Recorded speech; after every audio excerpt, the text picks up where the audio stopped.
Olá a todas e a todos, aqui é o professor Bruno de Atay de Prata, professor do Departamento de Engenharia de Produção, DEPRO, da Universidade Federal do Ceará. Essa é a nossa aula 2 da disciplina de Ética e Legislação, disciplina lotada no Centro de Tecnologia da UFC e ofertada pelo DEPRO para todas as engenharias.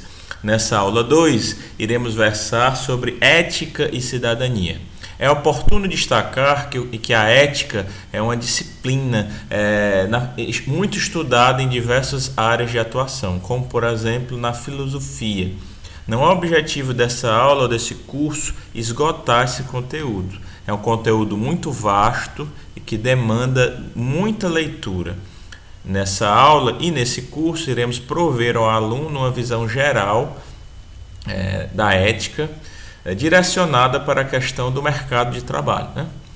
Então, é pertinente destacar que é oportuno que o aluno se aprofunde nesses conhecimentos, né? Com livros, materiais de qualidade. Não basta apenas assistir uma aula ou estudar por slide. Aqui nós estamos apenas apresentando alguns conceitos gerais, mas o aluno deve se aprofundar. Então, na nossa aula de hoje, iremos falar sucintamente sobre a introdução a essa questão da ética. Para que estudaremos aí a ética, as considerações finais e o referencial teórico que deu suporte à elaboração dessa aula. Então, o que acontece? Quando nós temos um conjunto de seres vivos ou de indivíduos que vivem em grupo, nós temos o conceito de sociedade. Existem sociedades que têm uma perspectiva mais individualista, existem outras sociedades que têm uma perspectiva mais coletiva.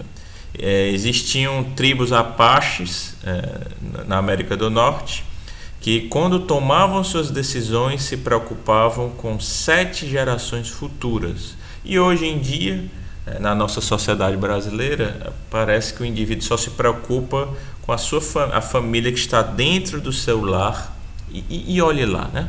Então, esse conceito de sociedade remete a diferentes tipos de sociedade, mas é de bom senso que exista ordem, uma ordenação entre esses agentes para que não se instaure o caos.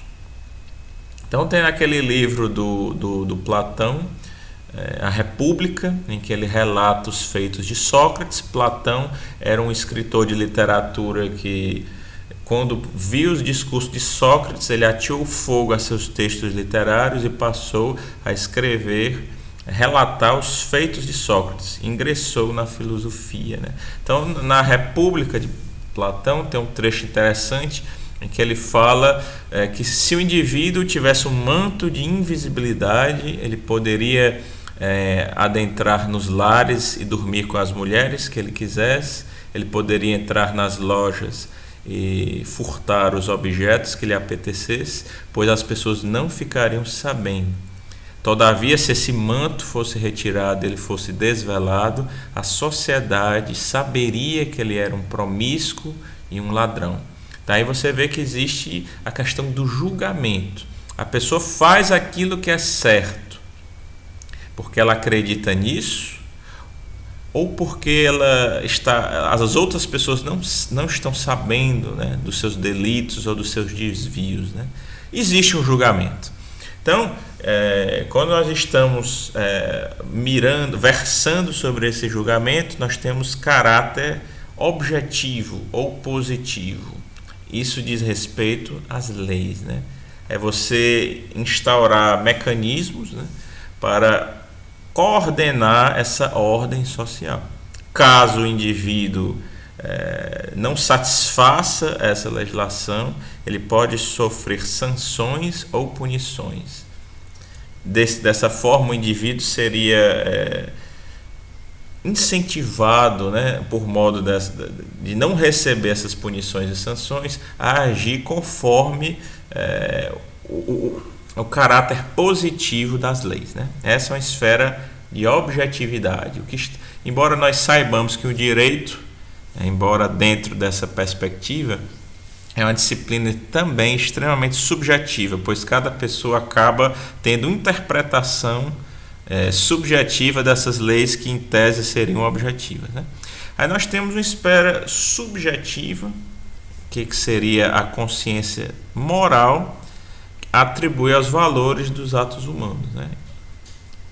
Ou seja, nós temos juízo de valor. Aquilo que um determinado indivíduo faz é certo.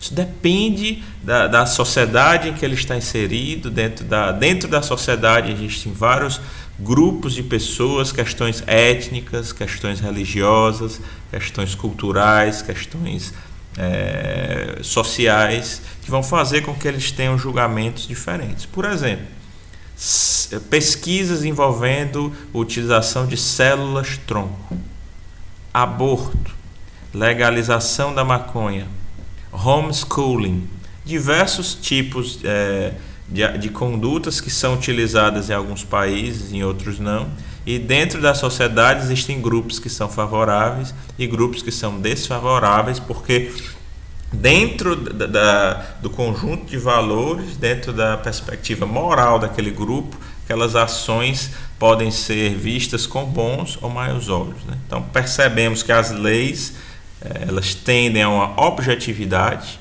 e a ética ela é revestida de um caráter subjetivo. Então nós temos uma falácia que fala das maçãs boas e das maçãs podres. Isso aqui está sendo retirado do livro do Thoreau, que está na nossa bibliografia, essa figura. E o que acontece? Diz o seguinte: uma maçã podre ela pode contaminar as outras maçãs que são boas. Então, isso aqui parte de um determinismo. As pessoas são boas e as pessoas são más, né? Então, por exemplo, Davi é um personagem bíblico, em que ele foi um herói na sua trajetória, venceu um tirano, iniciou um reinado de uma forma progressista, digamos assim, mas em um determinado momento da sua vida ele passou a cometer abusos de poder, se apaixonou por uma mulher casada, incorreu no óbito do seu marido para que ela pudesse se casar com ele. Então aquele que era um herói, que era uma pessoa idônea, que era uma pessoa humilde, que se sacrificou para fazer algo bom, quando teve acesso ao poder, acabou cometendo abusos, né? Então a síndrome de Davi mostra que o bom ele pode cometer abusos, né? Isso aconteceu na história da humanidade com muitos governantes. Por exemplo, Simão Bolívar era uma pessoa rica, sua família tinha posses, ele abandonou todas as suas posses para libertar, digamos, o continente sul-americano da influência europeia, né? E ele esteve em centenas de batalhas, caminhou distâncias de milhares de quilômetros a cavalo nessas batalhas, e durante esse percurso de heroísmo de sua parte, ele acabou se tornando um ditador, né? E fazendo um conluio com a Inglaterra para poder sobrepujar a Espanha. Então o que acontece? Era um personagem, um herói da nossa história, mas que cometeu abusos para atingir um objetivo, né? Era a favor da democracia e se tornou um totalitário, né? Então a questão, a pessoa sabe ou acha que sabe o que é melhor para a coletividade, ela vai fazer de tudo para implementar aquele plano, né? Então é uma questão muito perigosa, né? Por outro lado, nós temos o exemplo de Schindler, que era um alemão que tinha um conluio com os nazistas, questões inerentes a atividades ilícitas envolvendo o exército. E quando chegou o momento, ele viu uma questão de injustiça, né, com relação a pessoas que seriam executadas pelos alemães, e cometeu um ato de grande altruísmo, né, arriscando a sua integridade e seu patrimônio para salvar essas pessoas. Então era uma pessoa que era uma maçã podre e ela se tornou, digamos, uma maçã boa, né? Aí vem essa questão de todos têm um preço, né? Você vai ser subornado por R$5, vai ser subornado por R$5.000, vai ser subornado por R$5 milhões, todos têm um preço. Você vai fazer algo ou não porque você acredita que aquilo é realmente certo, ou porque as pessoas não estão sabendo, ou chega um momento em que você abdica de fazer o que é certo por esse preço que estão lhe pagando, né? Então, isso mostra que não existem pessoas boas ou pessoas más de uma forma determinista. Isso varia bastante, né? Então, nós temos aqui que a ética, ela não é um conceito, né? Como é que eu poderia dizer? A ética é uma ciência, né? A ética estuda a moralidade, né? A ética não é a moral. A moral seria um conjunto de valores, um conjunto de normas de conduta. Os católicos têm um conjunto de valores, os evangélicos têm um conjunto de valores, os islâmicos têm um outro conjunto de valores. Então isso depende. Esses conjuntos, essas normas se chamam moral. Aqui no nosso estado moral parece uma pessoa que se impõe com a sua presença. Fulano de tal tem moral, né? Moral não é nesse sentido. Moral seria esse conjunto de normas de conduta. E essa falta de ética, né, ela é um valor cultural, né? A ética não é algo que se tem ou que se falta. A ética estuda a conduta das pessoas, tá certo? Então nós temos padrões éticos, não a ética não é algo, digamos, como acabei de mencionar nesse segundo cilindro aqui da figura 2, né? Então, os padrões éticos vão estudar essas regras de conduta, vão estudar essas pautas de ação e vão verificar um desvio, o que a pessoa está fazendo é certo ou errado, se a pessoa é boa ou é má, se aquilo deve ou não ser feito. Então a ética ela vai subsidiar essa tomada de decisões, né? É uma ciência, né? Então o que acontece, né? Nós temos os aparelhos ideológicos do Estado, né? Que em geral são as famílias, as igrejas, os exércitos, as escolas. Aqui o Sorow está usando o termo agências de controle social. Então, nos dias odiernos, nós temos que outros fatores estão ingressando, né, nesse controle social. As próprias empresas, os mercados, as mídias. Então, esses aparelhos ideológicos de Estado, né, e essas agências aí de controle social, elas interagem incisivamente nos conjuntos de valores que vão ser tomados por uma sociedade, né. Um país como o Brasil, por exemplo, tem uma forte atuação da mídia na formação de opinião das pessoas, né, e isso é feito de uma forma não regulada. Países conservadores, países de direita, países capitalistas, como por exemplo a Suécia, são países que têm uma regulação estatal da mídia para que isso não ocorra de forma indiscriminada, certo? Então as empresas elas impõem conjuntos de valores por meio do marketing, por meio da propaganda, por meio de políticas junto a seus funcionários. O mercado impõe essas políticas, né?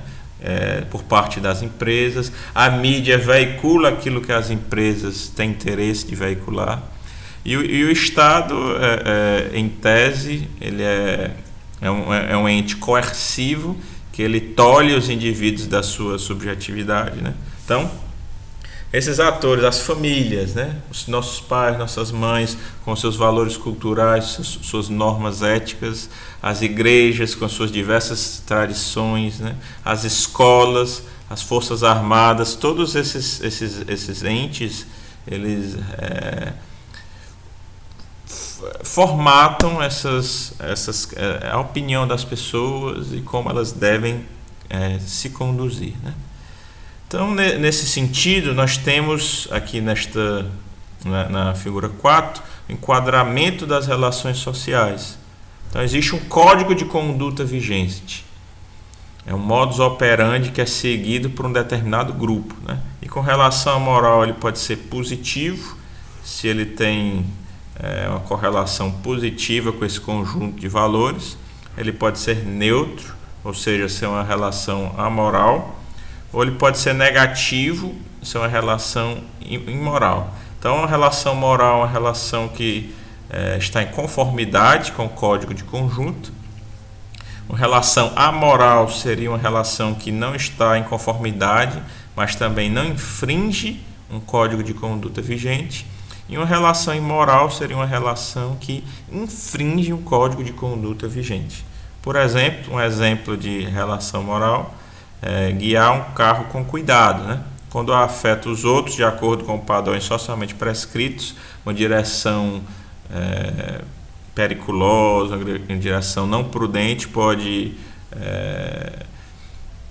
trazer danos à integridade física e patrimonial de outros cidadãos, e quando você guia com cuidado, é uma relação moral que você tem de acordo com esse padrão, né? Tanto de legislação quanto de conduta ética.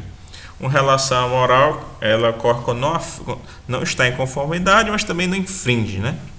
Não é falta do senso de moral. Então você lê o jornal, não existe nenhum...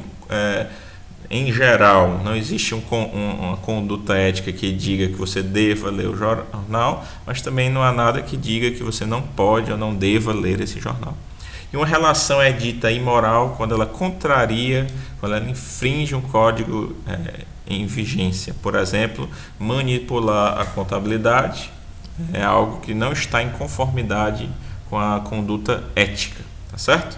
Então é interessante observar a diferença entre moralidade, amoralidade e imoralidade. Então, para que estudar ética? Nós temos que discursos normativos definem os códigos de conduta que as coletividades adotam, certo? Entretanto, existem múltiplas coletividades, como eu já exemplifiquei no início da minha aula. Deste modo, existem múltiplas morais. Se existem múltiplas morais, qual moral seguir? O que é certo, o que seria errado? Então, a ética seria uma disciplina teórica sobre as morais que correspondem a condições imaginárias que dizem aos agentes sociais o que se esperam deles, tá certo? Na ética não existe falta de ética, né? A ética estuda a moral, né? Então a ética opera no plano da reflexão. No ponto de vista bem pragmático, a ética empresarial ela deve subsidiar a tomada de decisão no ambiente empresarial, que é o foco aqui do nosso curso, né? Então o que acontece? Você tem uma ética, que é uma ciência da moral, e você vai ter um objeto de estudo, uma situação do mundo na qual você vai ter que tomar uma decisão. Então as morais vão pautar as práticas empresariais, né? Você tem morais altruístas, onde o indivíduo vai se compelir a fazer algo que é melhor para a coletividade, e você vai ter morais egoístas, algo que vai compelir os indivíduos a fazer o que é melhor para si. Então o filósofo Adam Smith, filósofo escocês do século XIX, é tido por muitos como o pai da economia. Nos pressupostos da economia clássica, economia liberal, ele dava assim, a ideia de que o egoísmo individual vai acarretar na satisfação coletiva. E essa é a base de todo o livre comércio, de todo o capitalismo. Então, a pessoa, quando é egoísta e ela almeja fazer o que é melhor para ela, e ter lucro e prosperar financeiramente, ela acaba fazendo o bem para a coletividade, segundo essa corrente de pensamento. Então você tem um conjunto de teorias, de premissas altruístas, né, que vão alimentar esses conjuntos aí de morais, e você vai ter um discurso de justificação. Você pode ter uma prática e tentar justificá-la de acordo com um conjunto de premissas. Esses temas geralmente polêmicos, que eu já elenquei no início da minha aula, são exemplos disso, né? Então eu vou ter um discurso para justificar a legalização da maconha, um discurso para legalizar o aborto, um discurso para legalizar uma determinada sanção de impostos a um determinado setor, casamento de pessoas do mesmo sexo, pesquisa envolvendo seres humanos. Então, por isso que nós estudamos a ética, né? Para embasar essa tomada de decisão nesse ambiente aí tão complexo. Então, como considerações finais dessa aula, nós vimos que a legislação é objetiva, em tese, e a ética é subjetiva. A ética é uma disciplina teórica, ela estuda como essas decisões devem ser tomadas. Não existe falta de ética, como se vê odiernamente nos meios de comunicação. Existe fulano de tal faltou com a ética, né? Então a ética empresarial é um ramo da ética mais pragmático, não está tão atrelado a essa questão filosófica, mas sim como os atores devem tomar suas decisões nas empresas. E na atual conjuntura, esse é um diferencial competitivo. Aqueles profissionais, aquelas empresas que utilizarem a ética empresarial para subsidiar as suas decisões vão se diferenciar diante das suas concorrentes em um mercado competitivo e podem salvaguardar a sua posição nesse mercado e galgar maiores nichos de clientes, por exemplo. Então, bibliografia que deu suporte à elaboração dessa aula, nós temos o Ciró, que está na nossa bibliografia básica do nosso curso, e nós temos esse Gonçalves, uma senhora que escreveu esse livro, e esses 2 livros estão no acervo da nossa biblioteca. Certo? Então, agradeço a atenção de todas e de todos, e até uma próxima oportunidade.